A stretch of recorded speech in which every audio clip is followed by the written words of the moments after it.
Elevate your new week, fuel your success. SSM invites you to kickstart each weekday with our news update Between the Lines, featuring the week's top news and analysis and the most attention-grabbing lines, deciphering world events. Hook up to SSM Monday program Between the Lines.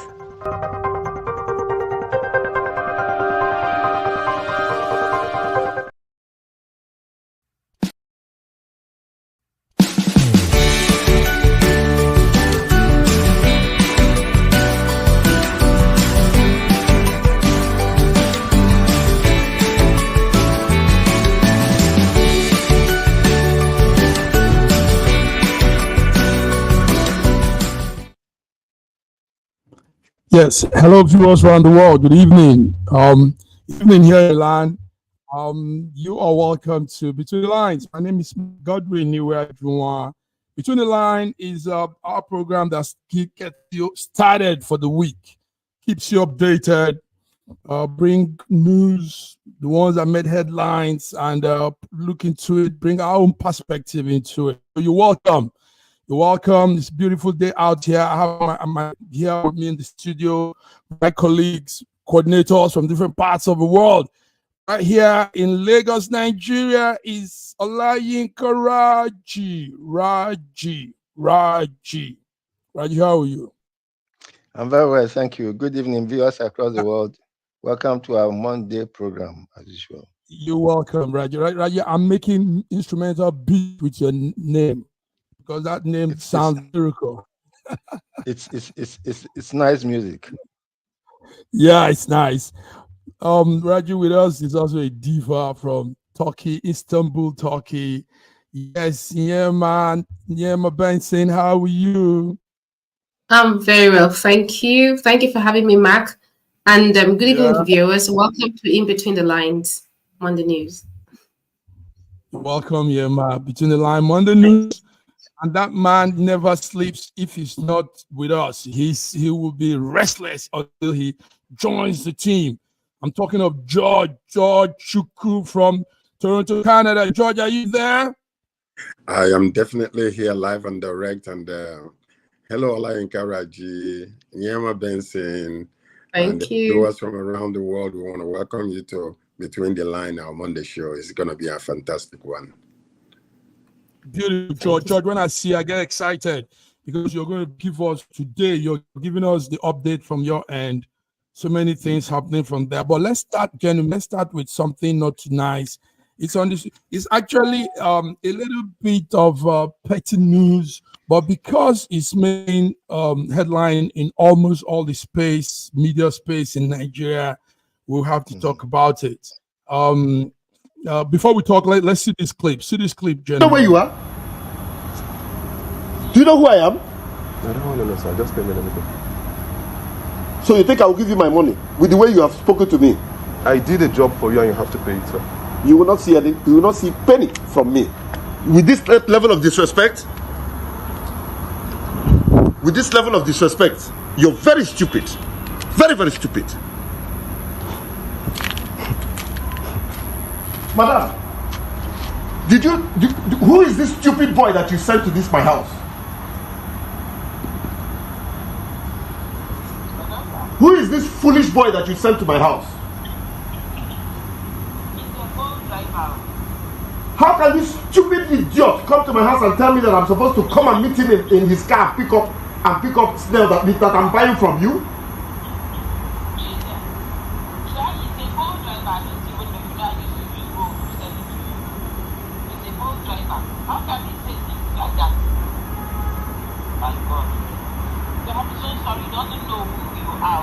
Can you imagine this rat?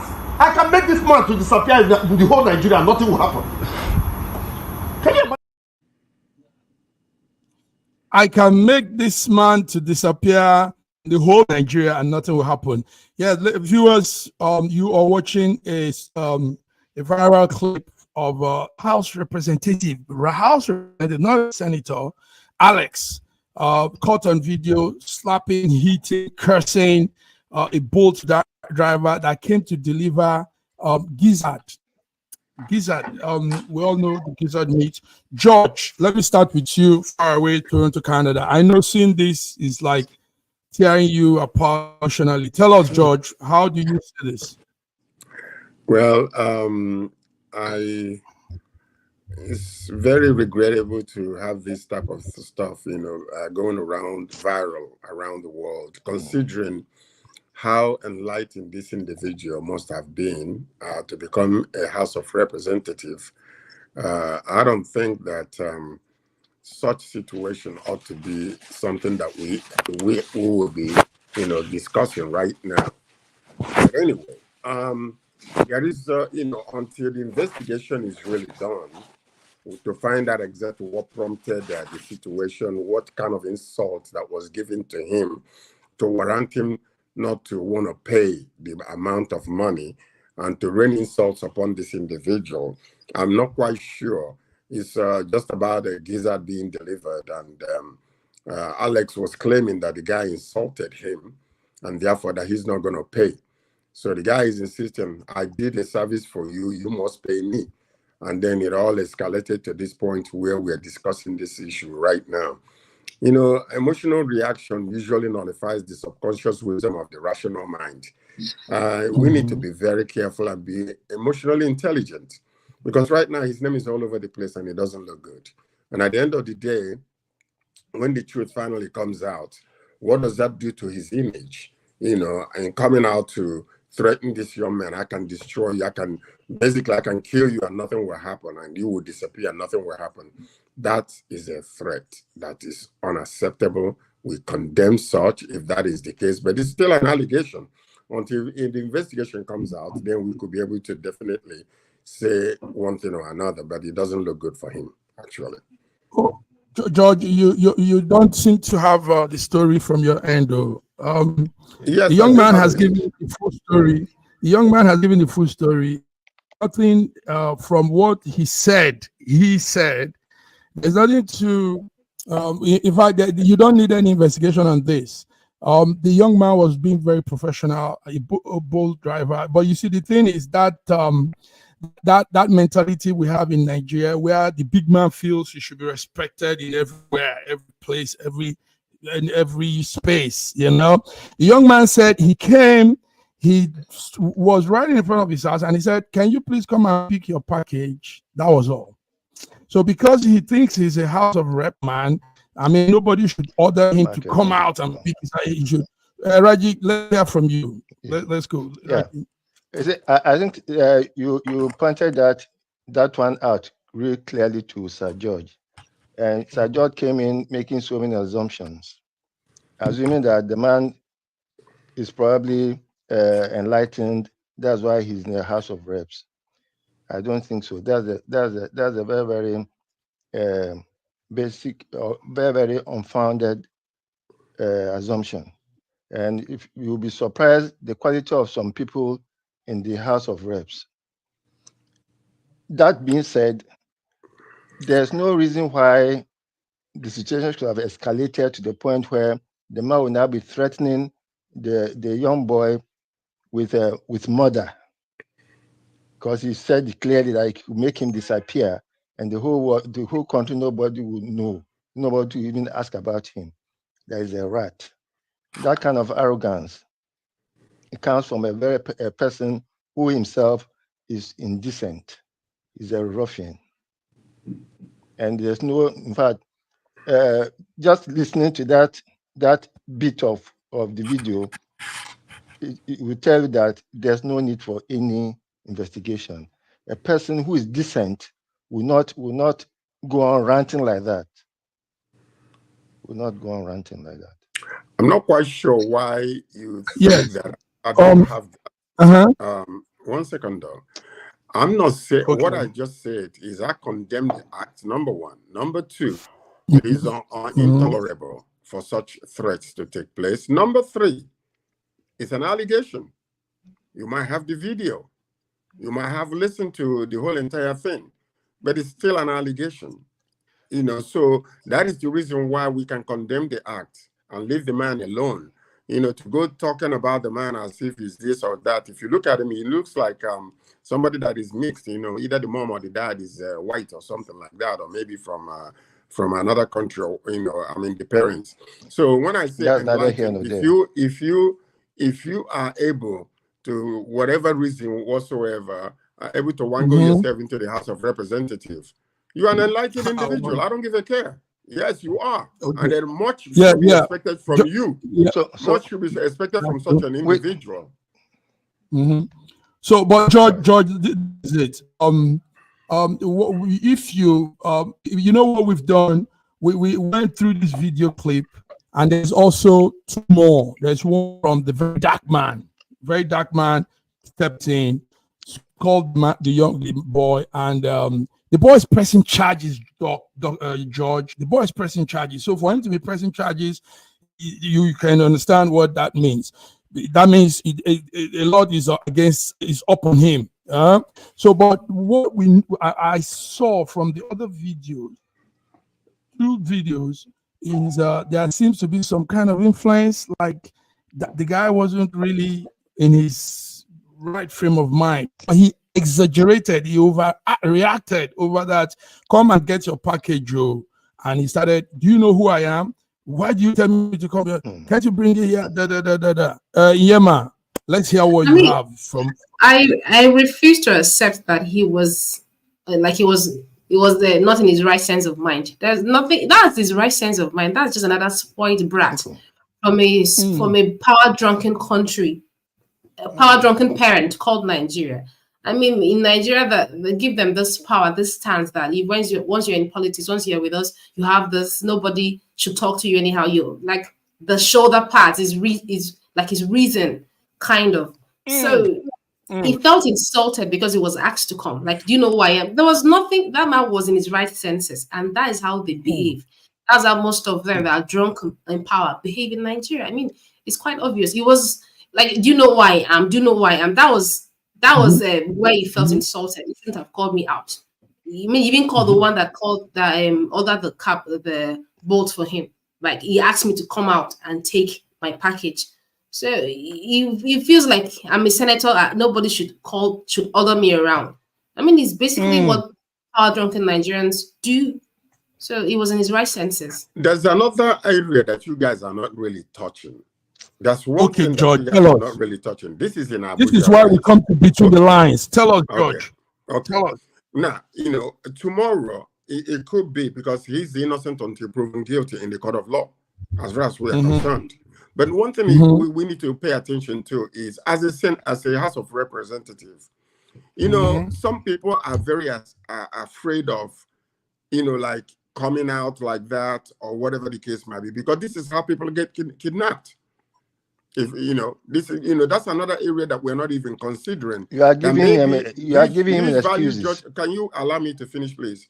His value judgment could have been that, well, I'm not sure what it is that they are planning against me to tell me to come outside of my gate to pick up the package. So, I'm just giving this as, I'm not saying this is exactly what he's thinking, but it could be part of his reasoning that, if he comes out, it could be, picked up and then, showed the way as it. It could be, but his tone is not saying that. His tone is different.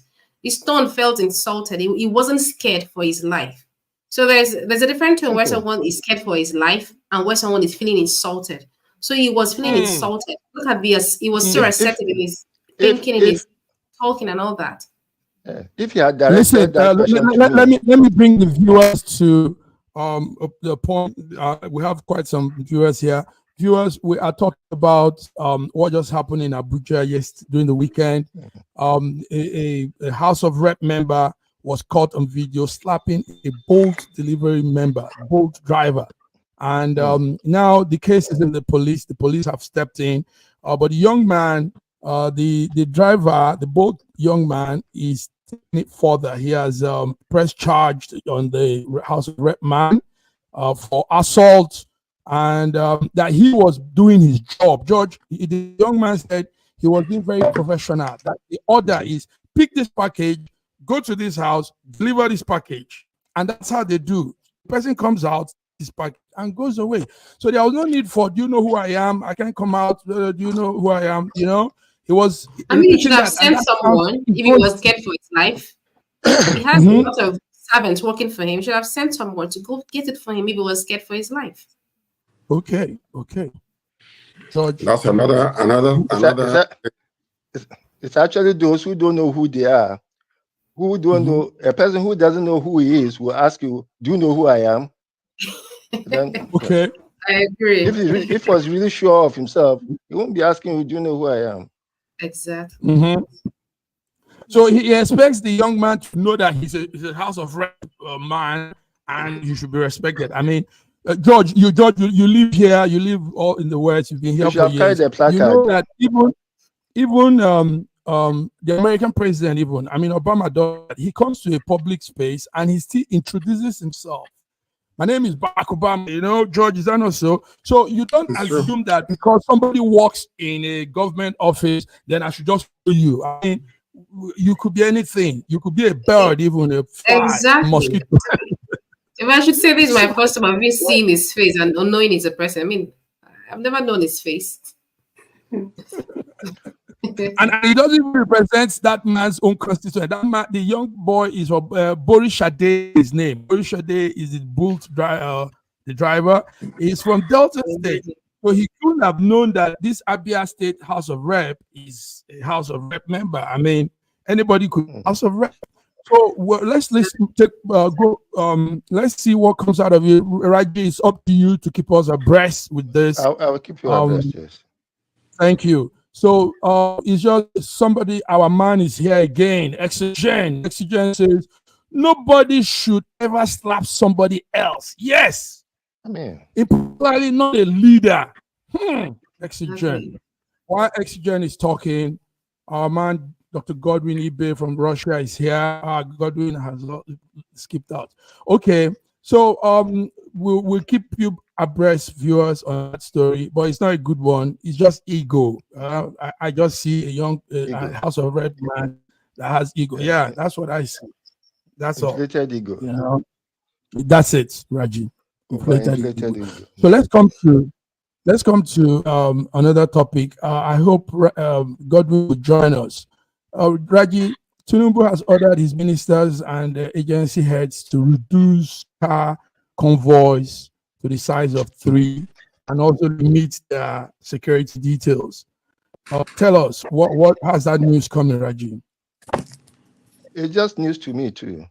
Until we see them, none of them have come. They have not been sworn in anyway, and those who have been sworn in have not started moving out. Let's see when they start moving out, whether there will be 3 or more vehicles in their convoy.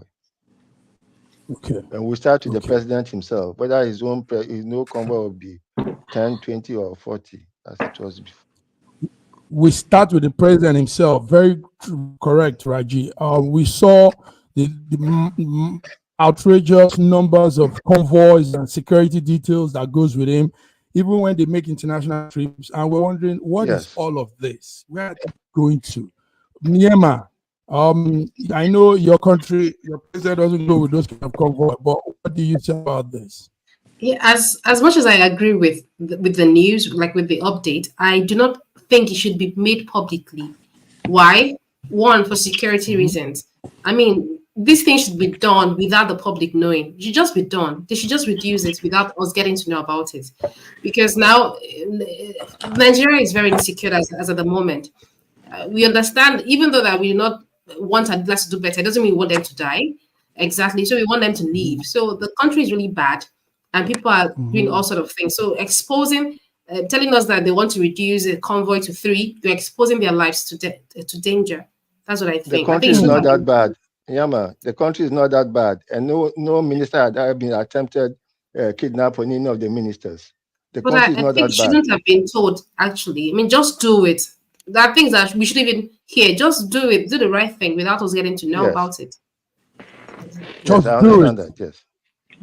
Just do it. Thank you very much. While we were talking, Godwin is here with us. Dr. Godwin from Russia. You're welcome. Between the Lines, Monday, 28th of October. Thank you so much. Thank you so much for having me. Thank you, viewers, for tuning in. You're welcome, Dr. Godwin. You're welcome. Thank you. Dr. G. Yes. So, okay, maybe Dr. Godwin can also add to that before George comes in. Godwin, the president is saying, Nigerian president. I was struggling to understand what you said about we shouldn't know about what. Yes, that's what I was. In this convoy. Yes, the ministers' Tinubu convoy. has ordered his ministers to reduce their convoy to 3, and also their security personnel. This is coming as yes to all the ministers and agencies. So it's a press release from the special advisor to the president during the weekend. So what do you say? What's your take on that? No, I objectively, I don't know all the full context, but objectively, it's a step in the right direction to control government spending. But there might be nuances as political connections to why and when he said that. But if looking at it just holistically, I think it is a step in the right direction. But removing hypocrisy from it, I think such reduction in government spending should be expanded well beyond having 3 cars. For example, look at the allowances they have in the Senate, in the House of Rep. Do we talk about furniture allowance? Maybe you should reduce the number of furniture. Maybe appreciate the fact that you can sleep on only 1 bed at a time, not 2 or 3. So, let us really, if we want to do something, let's really do it well. Yeah. If we want to do something, let's really do it. George, you think, but Yema just gave the line. That's real between the lines. She said, for security's sake, they shouldn't have announced it. They should have just done it because truly, this could put them in jeopardy. Bad wolves looking. No. Wait. Sorry to just add something quickly. The security, I think it's overrated, that security aspect, because in other countries, I mean, just normal ministers don't have convoys. I mean, it's a reflection of both intelligence and security framework. Maybe instead of even 3 convoys, you could work more on building security infrastructure, surveillance, reconnaissance, so to prevent threats, to reduce the threat landscape rather than spending more on cars. So I think it's a little bit a reflection of a failure in terms of security. They don't all need to have 3 convoys. It's not it's still convoy of 3 bogus. Okay, George, let's hear you, big man. Well, are you there? Yes, I am here. I am here. Well, when you think about the way we take this democracy and the governance in these third world countries, we take it to another level, the level that is not even supposed to be at all. Because if you come down here, most of the House of Representatives, MPs and MPPs, I mean, they're like just regular people. You will see them in a crowd, you wouldn't even know who they are until they introduce themselves. And you could have seen them on TV several times, but you see the level of humility and the servant type of attitude that they have, that I'm here for you, I'm here to help you. But that is not the way it is. We have been, last week, we were given an example of the Prime Minister of Netherlands, who rides bicycle, and, to work on a daily basis. And he's just a common man. You see Justin Trudeau, he can come in here and then there are no security. You might have a couple of them around him, but I know that, we say that, our country is a little more dangerous than what we have here. The security infrastructure here is higher also than otherwise. But the point is, when we stop deifying most of these government officials, and that is the reason why this man, Alex, will have the impetus to go and slap a man who delivers something to them, because they feel like they are gods. They are mini gods, and they're not. These are people that are actually, we are paying them with our tax money and our inheritance to govern the nation. They are servants. They are servants. They are civil servants, whether we like it or not. It doesn't matter all the way to the presidency. When they were able to bring that mentality to themselves, then they will realize That what is the need, carrying all these security apparatus and all these people around? It doesn't make any sense whatsoever. You're not Almighty God. You're not a mini God even. You're a servant. And that's who you are. When they embrace those, that type of mentality, you will see a change in even the people that are going. Because right now, most of them, all they do is get in there, try to get as much money as they can, and nobody challenges any situation in our country. Whatever the president say, both all the political parties will say, yes, Mark. Nobody wants to come out to argue or to say, well, we don't need to do this, or the reason why we shouldn't do this. Now, we're in Canada. I'm going to give you a perfect example. A whole lot of ministers under Justin Trudeau, they are asking him to step down. And today was the deadline given to them. That's why I said you're going to give us the update. Such a situation, then you will understand that that this is how politics is supposed to work. That even the people that are under you are telling you to step down. You will never see that in Nigeria. You will never see an opposition in Nigeria rise up to in the House of Assembly or even the Senate to challenge the president's whatever he brings, because anything he brings is automatically sanctioned, and then they give him a pass mark for it. So that's the major issue there. Yeah, George, you just let the cat out of the bag too soon. I said you were going to give us that Canada update, but you said it here now. Anyway, let's do something Godwin does. He says he plays the devil's advocate. Now let's take note that Nigeria has that volatile atmosphere, very volatile. Anything can happen, Somebody could be walking, and a leader could be walking, and they just pour him pepper, throw him rice. Anything can happen. So, yes, security detail is necessary, but what we're also saying is exaggerated. Too many people around. Some people don't have any reason to be there. Convoys, cars, burning gas, burning our taxpayers' money for nothing. So that's what we're saying. And the Sect-Gen says, this is why I have concluded that Nigeria has nothing to do with Nigerians. So what he's saying is the Nigerian politicians are not really checking on the citizens. Thank you, Sect-Gen.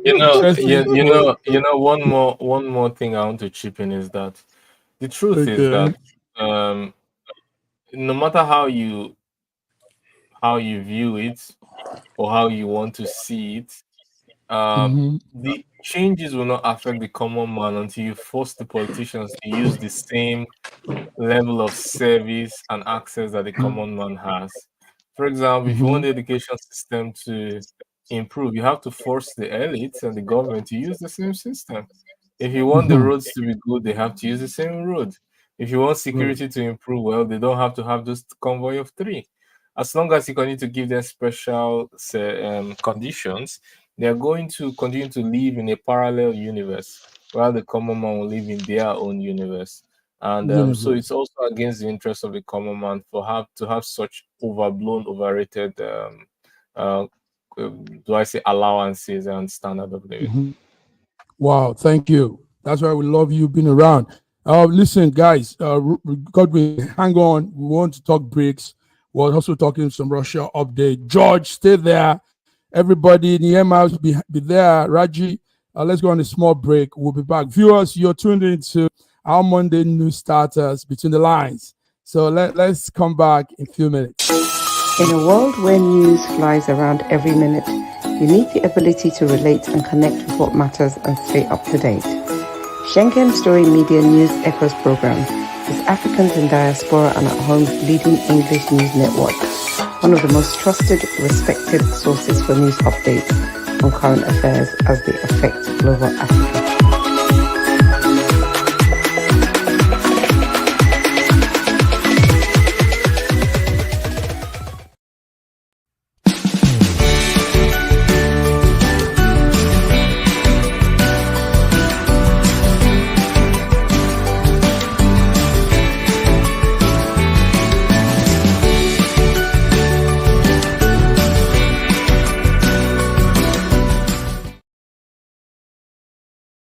Yes, you're welcome. You're back. George, everybody, Godwin. Before we go to the story on other stories we have, let's talk about one good gesture that has happened. I don't know.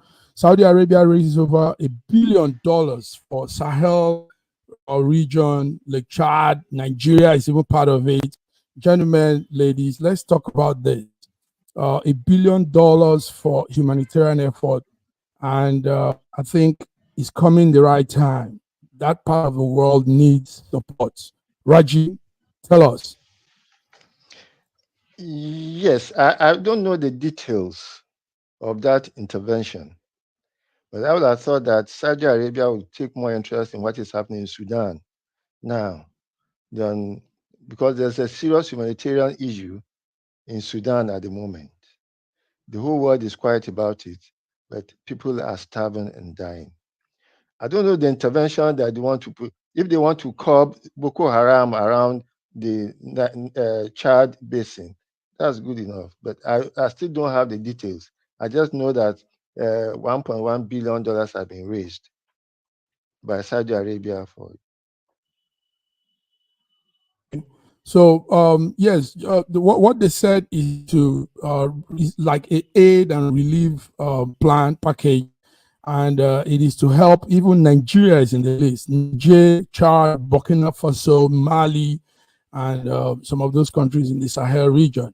It will go directly to the refugee or the High Commissioner of Refugee Center, so that money will be used well. We hope it does.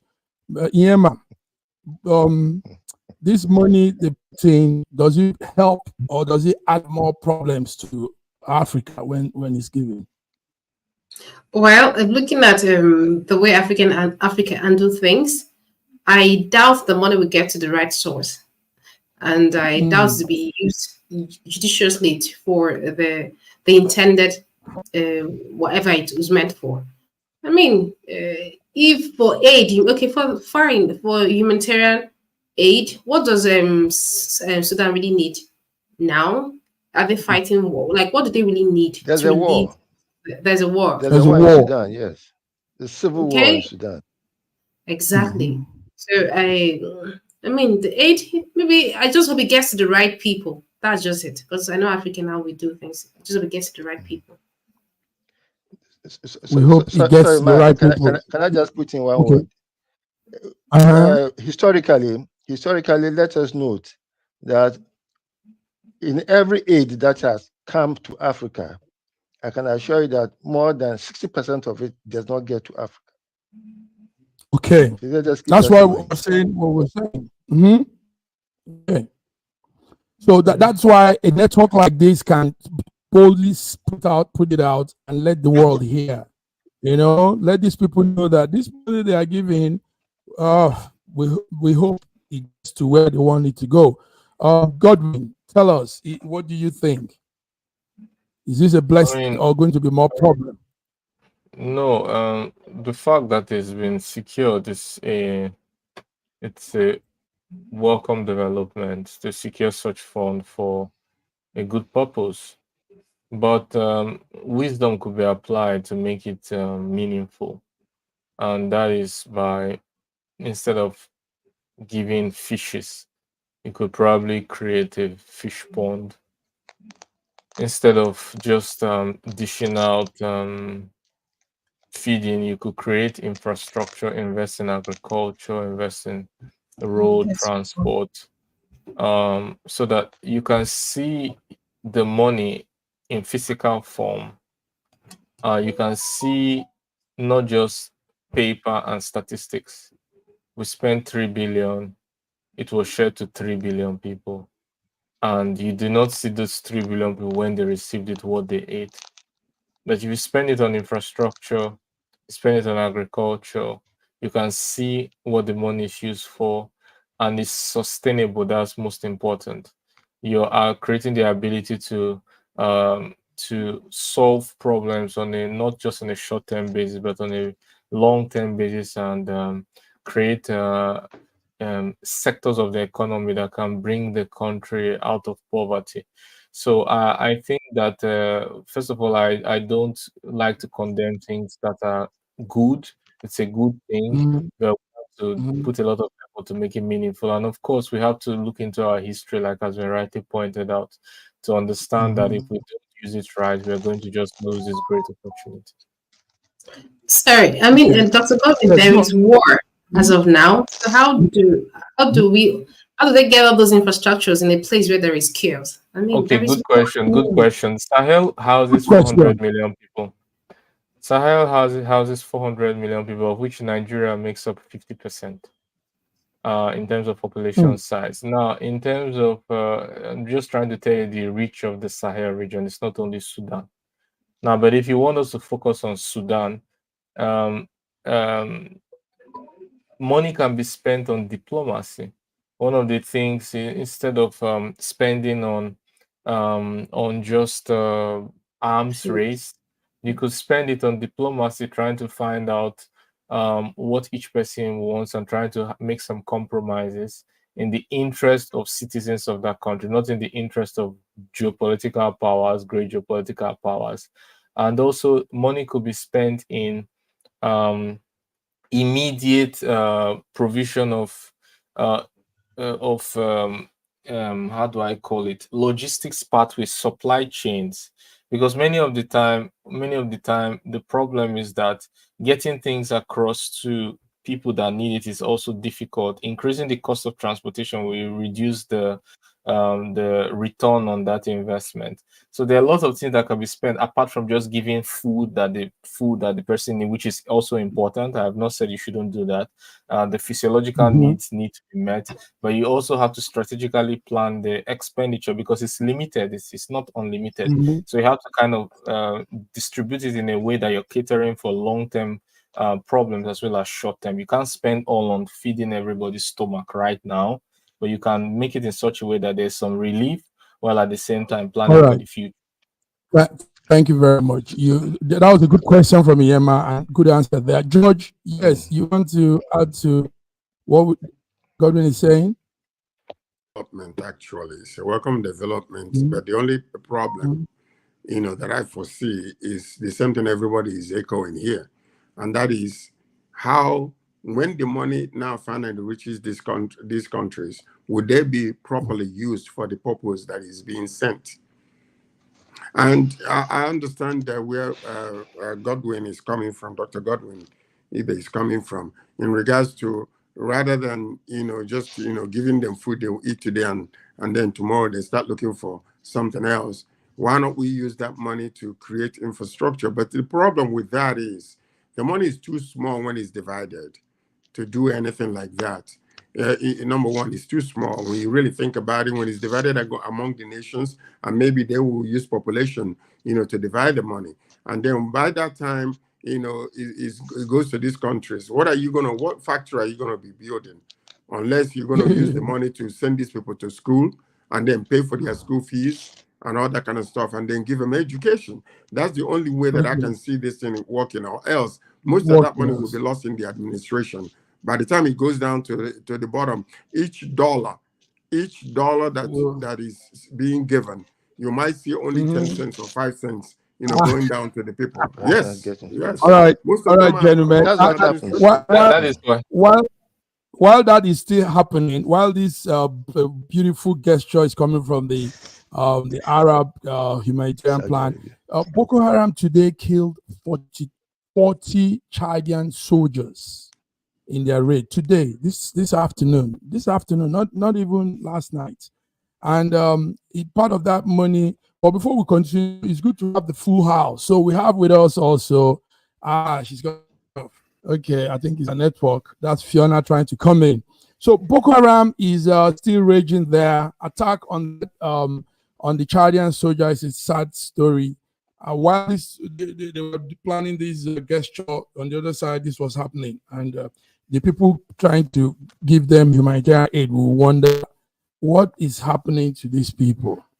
So anyway, that's just a news, by the way. Sorry, I wanted to just comment quickly on what George said, very quickly. Okay. Sir George said, made some important point in terms of before you share this money around, it will be small. That is that's even the more reason why you're thinking about the multiplication effect of your expenditure. Do you know that if you have a 2-lane road in whichever of those Sahel countries and you convert that 2-lane road to a 4-lane road, do you know the multiplication effect you have done to the lives of everybody in that country? You have to think about the multiplication. You don't necessarily need to give someone food, but if you reduce his operating cost, you're indirectly increasing his disposable income and his flexibility in the very, very predatory capital market that has no mercy for failure or doesn't tolerate failure. So you could actually help a lot of people by thinking about the multiplication effect of your expenditure. If it's going to touch a lot of lives by reducing the cost of supplier deliveries, even education, like you said, which is also expensive, it will go a long way. Yes. Thank you very much. Good one. Went deeper. Okay, let's do some more congratulatory talk on the new Commonwealth Secretary-General. It's a Ghanaian woman, Shelley Butcherway. She's been nominated to lead. I hope you can hear me. So Yes, she's taking over from the lady you see there. That's the outgoing Minister, Secretary General, Baroness Patricia Scotland. Shelley is coming in now, and that's Shelley there on the screen. So, beautiful thing, women coming on the global stage, making great impacts. Let me start with the lady in the house. I thought Fiona would be here too. Yema, how do you feel when you see your gender making these big moves, power moves? You know? I will use the word, I feel ordinary. It should be a normal thing. It shouldn't be something so. It's good that Africans are taking all over the world. I mean, a lady is a human and she has the ability to lead. Fine, it's good to go. So it's nothing extraordinary. She doesn't have extraordinary powers or have lesser powers. She's a human who is capable of doing something. I mean, she's a bear. She's there. It doesn't have to be a woman thing. Yes. So anyway, she will be making some big decisions, and our president Bola Ahmed Tinubu has congratulated her. Raji, yes, sir. the Commonwealth, the Secretary of Commonwealth is a big seat, and she should be able to make some decisions that will really impact. You know, yes, we know Britain is this talk now that they are saying the reparation discussion. The British people have not done much to Africa, but rather taking a lot of their goods, spoiled their land. We saw what happened to the king in Australia. Tell us, what do you think this woman could do that could put some good impact? So I just mentioned that it is a woman-to-woman affair now, and it's nice. Yes, you see, that seat can be made very, very strong. I remember when the last person, the Nigerian man who was there, I've forgotten his name. His name is Emeka Anyaoku. Yes. He brought a certain he brought his personality onto that seat, and that seat became very, very global because of the depth of himself and the depth of his character and his presence. I hope Madam Boche will be able to do the same thing.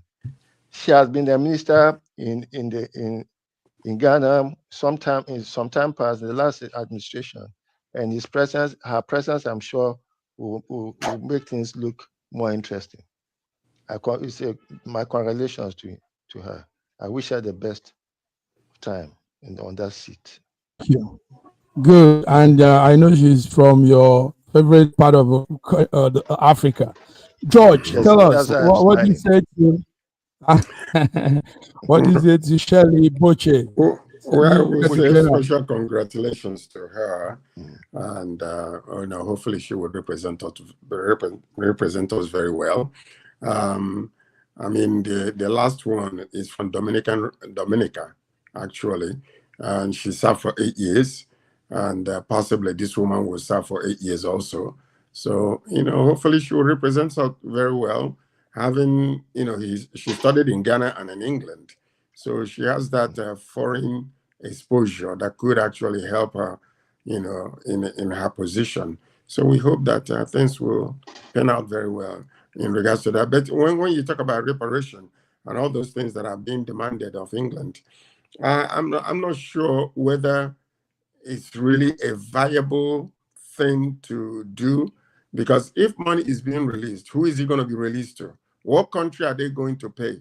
Is it only Ghana? What about Nigeria? What about other African countries? How much is it that England can pay to really make a meaningful change in the lives of people, to pay for what they did, the evil that was perpetrated against, our people? And what about our people who actually sold our own people to these people? So, some of these things, they're very, very dicey, and they're very sensitive when you really think about it. So, I mean, it's a good idea to demand for, reparation and all those type of things. But when you really, bring it down to the wire, when the rubber meets the road, tell me what change would it take? How many of the children or the parents or the people that we actually sold that did that suffering, how many of them will benefit? How many of their children will benefit? How many, I don't understand. So until they really give us the logistics on how they'll be able to, really do whatever that needs to be done when the money is paid, to whom will it be paid to? Will it be given to the government, who are actually, what are they going to do with it? Yeah, yeah, good question. But the thing is, first of all, they also want the English people to the British people to admit that a lot of flaws and damages were done. Yes. They've done that to some countries close to you, George. They were in Grenada last time, the king and Barbados, and they openly said they are sorry. So I think some of these countries want to hear that too. Godwin, tell us, reparation, do you think we can get all our goods back, our bronze head from Edo Kingdom and the Ashanti kingdoms, all the things they took from their cowries and everything? But let's hear you. It's crying over spilled milk. Thank you. It's spoiled milk. I don't subscribe to that self non-dignifying venture. I think that while I really support most forms of, let me not use the word every, but most forms of diplomatic engagement, whether in an organizational structure, I am particularly critical. Maybe not critical, but I take with a pinch of salt the whole Commonwealth agenda, because first of all, these Commonwealth don't practice enough sovereignty. They see the British monarch, for example, as their figurehead. For what reason, on what grounds should the British monarch be your head? It doesn't make any sense. And also, they are more of ideologues than any substance. They have little influence in global politics. Look at BRICS, a smaller group of countries, but they have clear cut-out goals. Sovereignty, increasing mutual trade. We'll be talking on that. We'll be talking on that. Yes, I'm saying the focus of this Commonwealth is not clear, little influence, lack of sovereignty, and maybe just a kind of way to maintain some form of, I don't know, neocolonialism. They've been accused. But it could be much better and much more focused to the interests of the common man, rather than just reading platitudes of we want more women rights, we want more young people, more women, more young, more types of gender, just all those ideologies. But in the substance, there's no substance. But anyway, the last woman, the outgoing Secretary General, did some moves. And I think Shelley will take it from there. There is a plan, George and Godwin. There is actually a plan now by the British government to see how they can make some reparation. So it's up to them to come up with the plan. They're going to do it because a lot of countries are really coming out. A lot of countries are saying damage were done, goods were stolen, a lot of loot taken away from Africa under this whole Commonwealth thing, the British government. So it's time to pay back, and the British government is going to do that. So SCGen says the real reparation is to rewire our leaders. So they value Africans as human beings, not just what the British thought they were. Thank you, SCGen. Always following up in every topic. Yes, you were going to say something, Godwin. You wanted to add Mark, it's a fool's errand. Nobody is going to give you any meaningful reparation. There's no country that is going to. First of all, the new generation don't want to pay for the sins of their forefathers, and they are not going to give up significant part of their economy or in what they have. But like I just said, the British government through the monarch have plans in check. It's like somebody promising you. It might not go where they want it to go, but it will not. I'm not saying might not. It will not. I'm saying it will not. I think we are getting some things mixed up. I don't think it's all about money. I don't think it's all about money or about funds. No, I don't think it's all about that.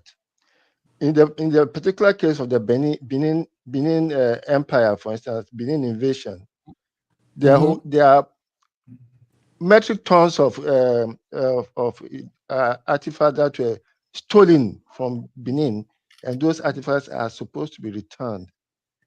They were stolen. Yeah, but they will not be. These are all stolen. They are all stolen materials. There are no plans to return them. Some have been returned now. Are you guys not following? Some are being returned, yes. Mark, you mean a grain in the ocean, a grain of sand on the beach, or a drop in the ocean? Mark, part of it is still part of it.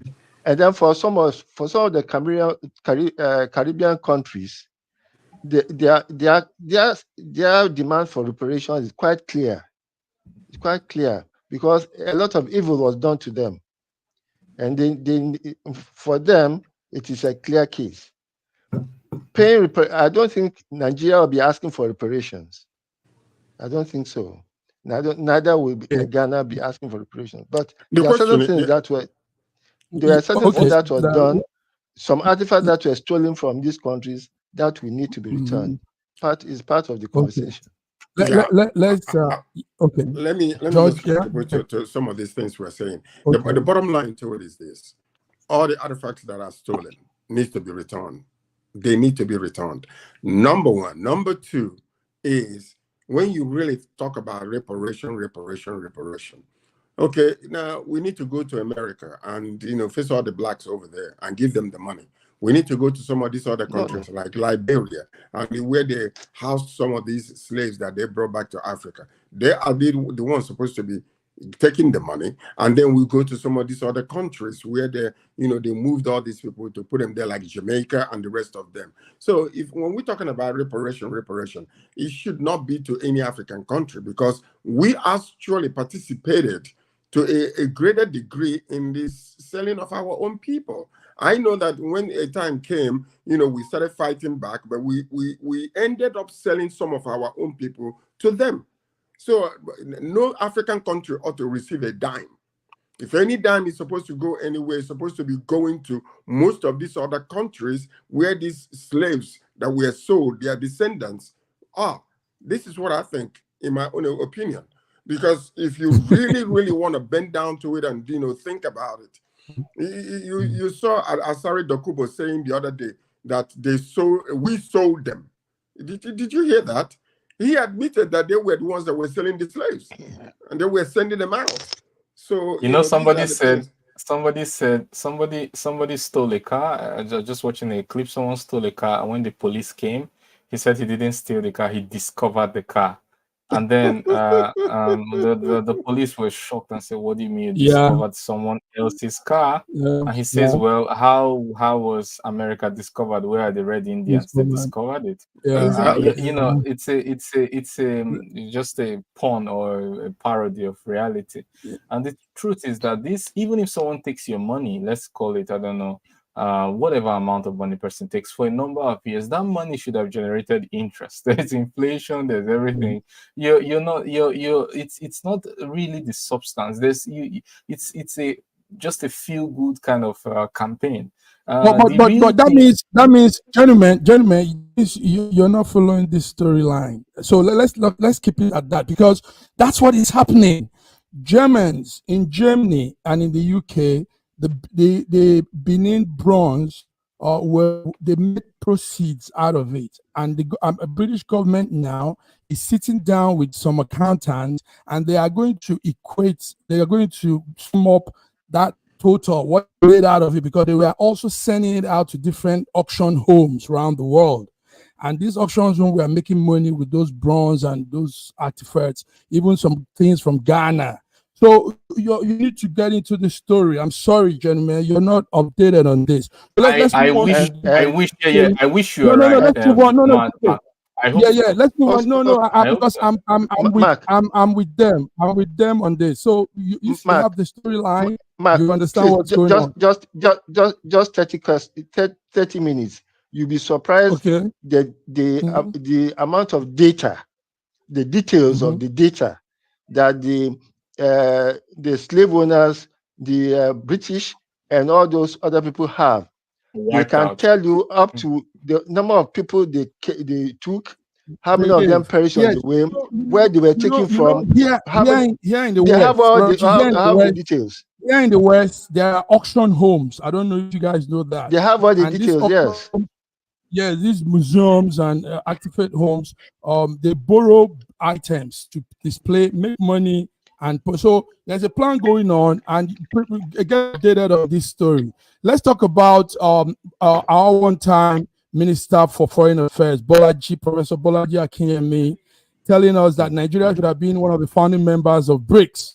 Godwin, he says Nigeria should have been a founding member of BRICS, fell behind in the power play.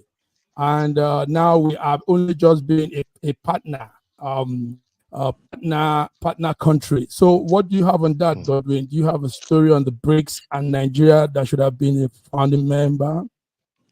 Well, she's right. Yeah, she is. Yeah, she's right. Nigeria should have been a founding member of BRICS, but it couldn't have been at that time because we didn't have a clear-cut foreign policy, and we didn't really know how to balance our interests, especially among the political, big geopolitical powers. Also, we had compromised leaders who depended on a particular geopolitical power, especially the Western power, to not uncover their dirty lining or to not sanction them when they steal money or when they transfer money, as we have seen, from the country to mostly Western banks, so that they keep quiet and close their mouth about it, and nobody sanctions anybody until their interests no more align. Then you begin to see visa restrictions and investigations, or when a new administration comes in. So these things, especially with the stealing of corruption and stealing of funds from third world countries, made it impossible for leaders to come out in public and say that, yes, we need to balance our interests. Yes, we need to be sovereign. Yes, we need to make decisions that are in our best interest. So that is why, unfortunately, we didn't make it as founding members. But today we are a partner nation, and it's a step in the right direction. But we need to do much more. Otherwise, we remain a partner nation for a very long time. And the priorities of BRICS are pretty much clear. They're trying to improve trade among themselves, have their own currency, prevent weaponization of any particular financial instrument. They are working not against anyone, but more for themselves to prevent, to reduce shock from external threats. So I think Nigeria needs to be much more resolute and define its goals to be part. As a commodity market, of course, Nigeria is well placed to be a prime member of BRICS. Wow, you smashed this one well. Get the fact. That's what you just did now, giving us the facts. Thank you, Godwin. Raji, you want to add to what Godwin has broken up the whole place, though? I don't know. While I agree with him to a very high extent, I believe that, you see, Nigeria has an entitlement mentality. You can't just want to be a member of our club if you don't get your house in order. Okay. So don't expect that because you call yourself the giant of Africa, whatever is due to Africa will come to you. No. Okay. We have an entitlement mentality, and we don't know that we are wearing cobwebs as clothes, and that we are actually naked. Until we take ourselves seriously, nobody's going to take us serious. Yeah, but you want to add to what Raji said? I mean, they've said everything. They've said everything. I mean, Nigeria should do better. I mean, just being a member is like it said, just being a giant of Africa does not mean that anything that comes to you, okay, it's going to just work for you because you're giant of Africa. You have to do the work.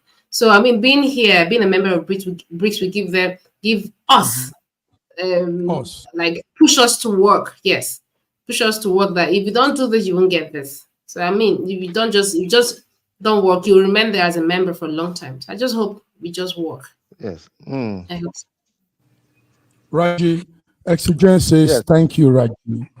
You probably said, yeah. What in his mind? I know that Bolaji was that barrister, was talking about this earlier today regarding that Nigeria should have been the founding fathers. But what we tend to forget most of the time is the influence of the West over some of these decisions that are being brought onto us.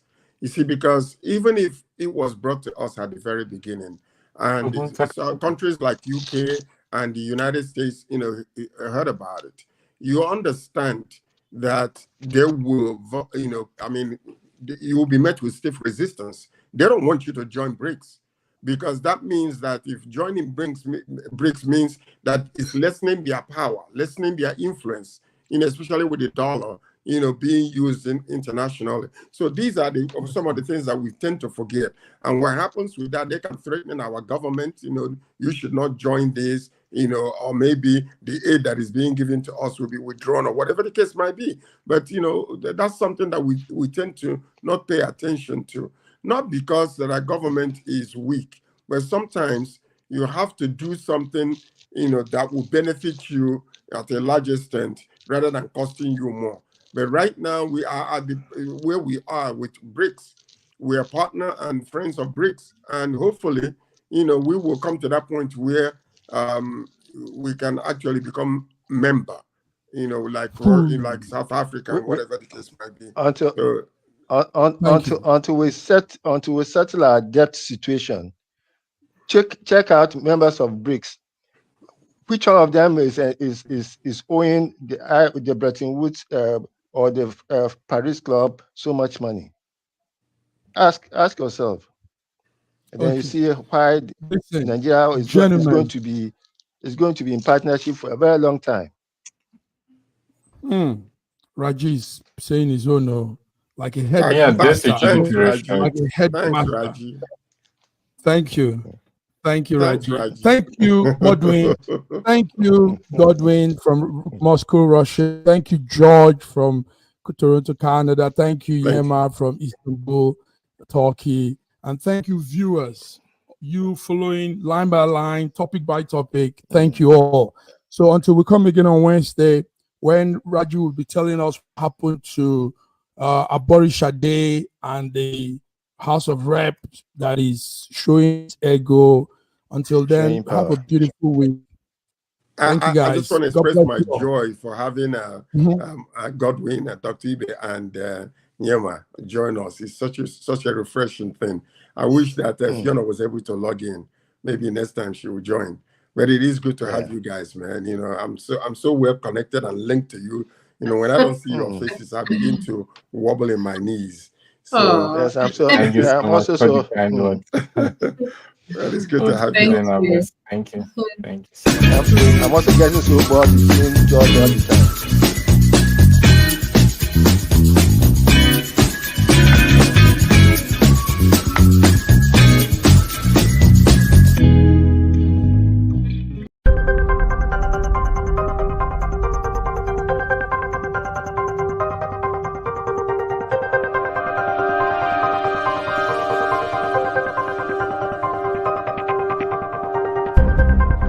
Elevate your new week, fuel your success. SSM invites you to kickstart each weekday with our news update Between the Lines, featuring the week's top news and analysis and the most attention-grabbing lines, deciphering world events. Hook up to SSM Monday program Between the Lines.